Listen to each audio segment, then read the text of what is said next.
All right, guys. Welcome back to Brushbeater Team channel. Great to be with all of you again.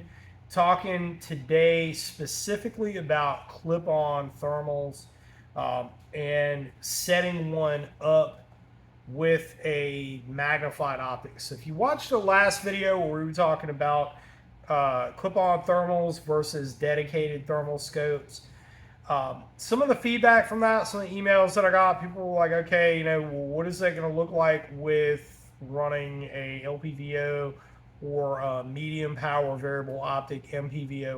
What's that going to look like? And so here it is. This is a 16-inch BCM rifle that I've had for many, many years now. It is on its second barrel, by the way. I have, you could probably see, it's got a lot of wear on it.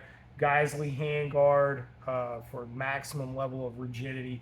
And the scope that I have on here is a 3 to 18 power by 50 millimeter objective lens. And this is one of the prototype optics we're going to be bringing out later in the year. There's some changes we made to that. But we'll be talking about that in future videos. Anyway, been shooting crap out of this and working a lot with this optic. This is the first focal plane scope and running it with a clip-on. Now this is the Armasight Operator 640 that is new for this year. They unveiled that at SHOT Show. I was, there, got hands-on with it, and we were one of the first stocking dealers to have them on the shelf. So anyway, really, really nice piece of kit. Same core that goes in Armasight's other 640s. I think there's a lot of bang to buck there, and this is an incredibly very rugged housing on this. If you break this optic, it's probably your fault. As an 11 Bravo, I haven't figured out how to break this thing yet. So anyway, setting up a clip-on with a medium power variable optic.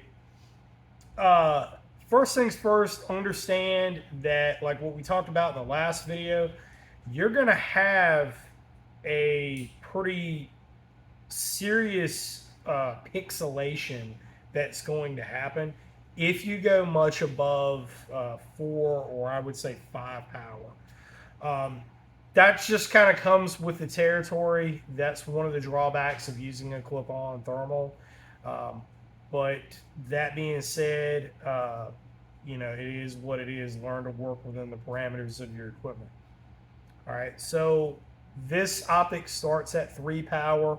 We can bump this thing up to 5. It is a first focal plane scope, which is kind of the watchword these days, especially when you're going higher in magnification, you want first focal plane. And you'll notice that the thermal is in front and in line with the optic.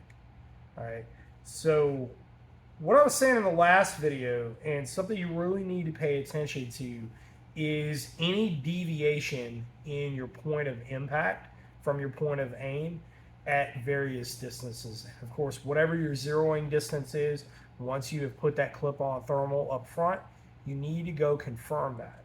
All right, so you're going to need to zero your weapon again and make sure that those rounds are making impact where you anticipate they do. Okay, if there's any deviation there, you need to make a note of it. And what's really cool about most serviceable optics these days is you have your external adjustments there. You just have, if you've reset your turrets to 0, which all of ours with Kyber optics are going to have that feature built into them as being standardized. But once you have, you've got to change from 0, you can just change that on the fly and then go back to it, knowing what your correction is. All right. So once you've mounted your clip-on up front, make sure that you're zeroed. Right, run through that, basically re-zero that weapon, make a note of where that deviation is, because there may be. All right, not saying that there always will be. Sometimes things are perfectly in line, but there may be a deviation there. That's pretty much it. You know, from there you have your focusing ring up front. Uh, Obviously, you're going to have to change that a little bit. You know, you're going to have to make some adjustments there, but you just do that until your image is clear, and you're going to be good to go. This setup in particular, I have run quite a few rounds through it with the Armacite Jockey, and then took this setup in particular out to the range. Was very, very happy with it, and I think that you will be too. And this is a heck of a good package, especially if you're kind of new to the night vision and thermal world. You already have a weapon that has a dedicated optic, and you kind of already have your setup. You don't have an IR laser, you don't have night vision, any of that. This setup right here might be a good option for you starting out. And that's why I wanted to really put a highlight on this, because people buy a lot of clip-ons from us. By far, that is most of what we sell. And it's a lot of first-time clients as well that are making that jump into night vision and thermal. Typically, they're going to go with a thermal clip-on first. So, guys, this is how you set it up. This is what it looks like. This is one of my personal rifles that is set up for precision shooting. And, you know, how do you integrate a clip-on optic into that? In this case, is thermal. This is exactly how we do it. This is how I do it.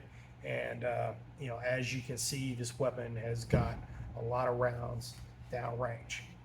Anyway, folks, check it out, Brushbeater.store, and shoot me an email. Any questions that you might have, definitely run by, check out the shop. We're in here right now, and looking forward to working with all of you, making an informed night vision or thermal purchase. Hit like and subscribe, and we'll talk to you soon. Zency Scout, out.